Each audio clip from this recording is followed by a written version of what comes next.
Welcome to another edition of Jacqueline of All Trades, and I want to give you an update on the two suckers that I planted. Now this one, I was surprised. I was thinking, oh, this is not working, but when I actually lifted one of them, I found that it had roots.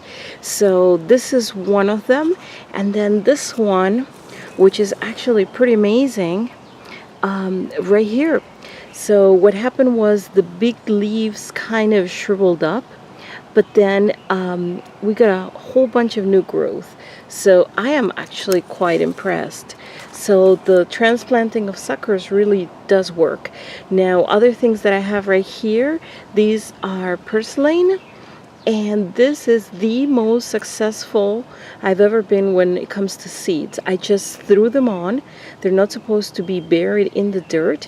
And they say that they like somewhat dry dirt. I still wet them just a tiny bit. And then they're doing great. But let me show you. This is, I put in the sucker from the tomato plant. And I mean, it's sort of still standing in there. I don't know if you can see it.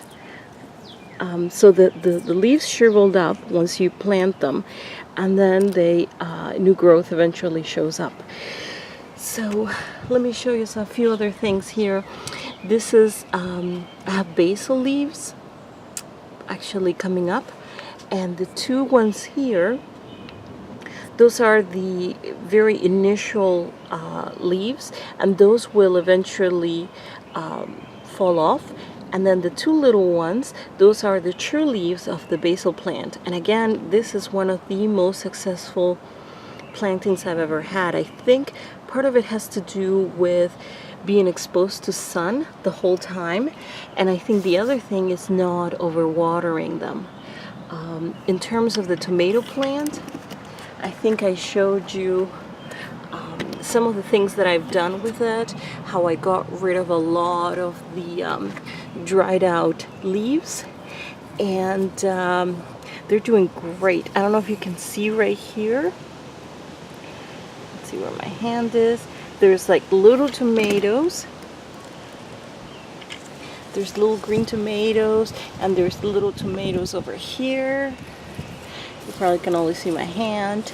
But anyway, that's just my little update. I hope you're doing great, and we will see you in the next video. Bye-bye.